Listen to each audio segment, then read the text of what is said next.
You know, some of you may know, some of you may not, but Uganda is known as the wealth of Africa, and yet it is one of the poorest countries in the world. There are something like 28 million people in Uganda. Small as it is, there are still many, many. But there are something like 2.5 million orphans. Now, we can't really conceive that, can we?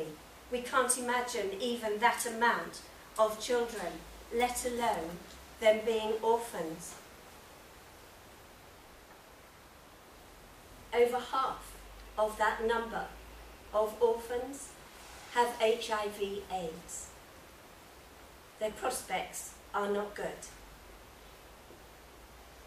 Aim for Change is all, well, exactly what it is called, Aim for Change. We are aiming for change in rural areas. You know, we don't really help people that have. We help people that have not, and they have not anything. Because of regimes, government rulings such as Bhutto and Amin, the people in the rural areas have been brought to their knees. The country as a whole, after Amin, was brought to its knees. But the city of Kampala and some of the towns now, they are improving. You can see areas of cultivation. You can see animal projects growing up. But it is the people in the bush, the people deep in the village that have nothing. They are the people that we target. You know, they are the people not even on the bottom rung of the ladder. So, through what we are doing, we aim to get them on that ladder so they can begin to improve their life, that they have a chance. And most of all, they have hope, that we can give them hope for a better future. The ethos of the charity is education, healthcare, and self-sufficiency. It has always been my belief that children, wherever they are, they have a right to education. But in Uganda, unless you can actually pay, you can't send your child to school. If you're sick, any disability, what is ever wrong with you, unless you've got money, you can't be treated. We actually support one hospital, and you have also supported that hospital. And I have been there when people, as many as 40, who some have travelled for hours, some even for days, some have even had to be carried. They've been diagnosed, but they had no money, so they have been turned away. The doctor told me that is, on average, 40 are turned away every day. Once his rota, his amount for that month is used up in medication, so be it. For all the other hundreds that are going to come, they're turned away. You know, we're so fortunate in this country. Don't we moan and don't we groan about everything and anything? But we don't realise how fortunate we are. Yes, of course we have to pay for our health care, and of course we have to pay for our schooling.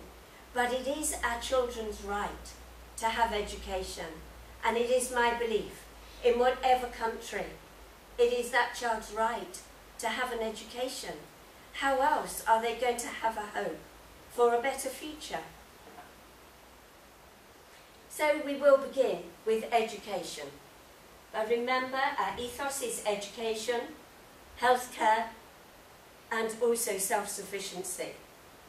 These are the three main issues that we aim for in helping people in rural areas. What we have to do when we're helping people in a bush region, we have to set up an animal project. Quite often we would just give them one pig.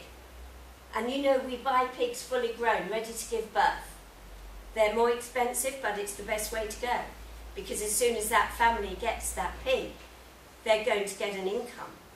What we recommend they do, we buy interbred animals, so what we recommend they do is that they give 2 away into another area, people that haven't got an animal.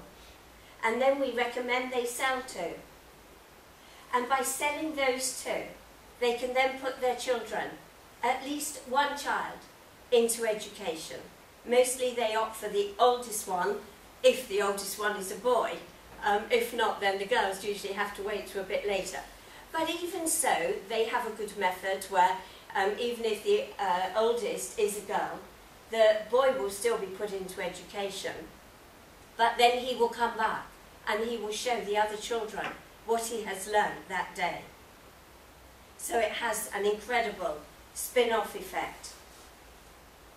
But our main projects in education, especially for the orphan children, is in Kampala, the capital, the city of Uganda.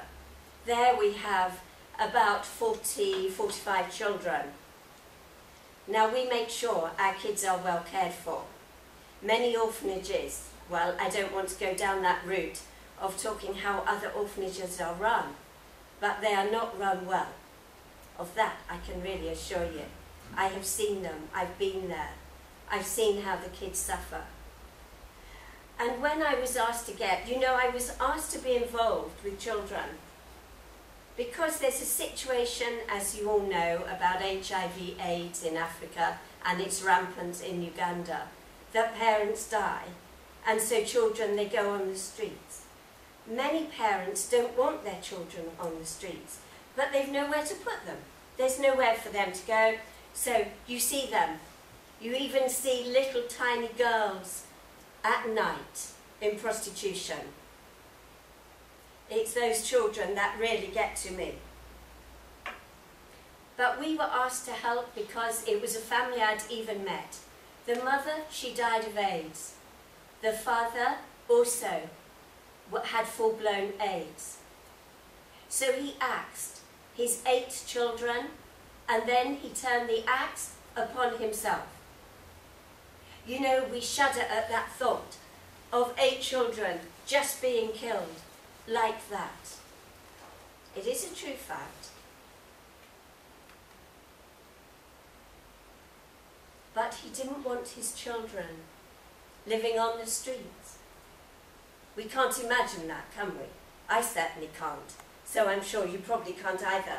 I can't imagine feeling so desperate that there was nowhere for my children to go, nowhere for my children to be looked after, and I'd got to kill them. What desperation must be in their minds. That's not an isolated case. It is happening all the time. We have a brother and 2 sisters in the orphanage, and the mother, she was gradually poisoning those children. The husband had died. She had been turned out of the family home, and she was just squatting wherever she could. But someone realised there was something wrong with those 3 children, and they brought in the police. And the police discovered what she was doing. The mother has now died. She died in jail. And jails are not like our jails, believe you me. They are rough, they are tough, and she would have been put with the worst of people. I cannot bear how she must have died in that place. Also, we put through education street children. When I first went to Uganda and I saw the rubbish dumps, huge, great areas of rubbish. Children living in the rubbish. One of our little boys in the orphanage, well, he's not so little now, he's being fed so well and he's so well cared for, he's growing into a big boy. But he was 4. He was found in the rubbish dumps in a bin. And he had maggots in his ears, his nose, his mouth, wherever maggots could be. They were there in that little child. He was riddled with AIDS. But we took him in. We took him for medication, and he's doing so well. He's a great guy, and he's a great example to all of us.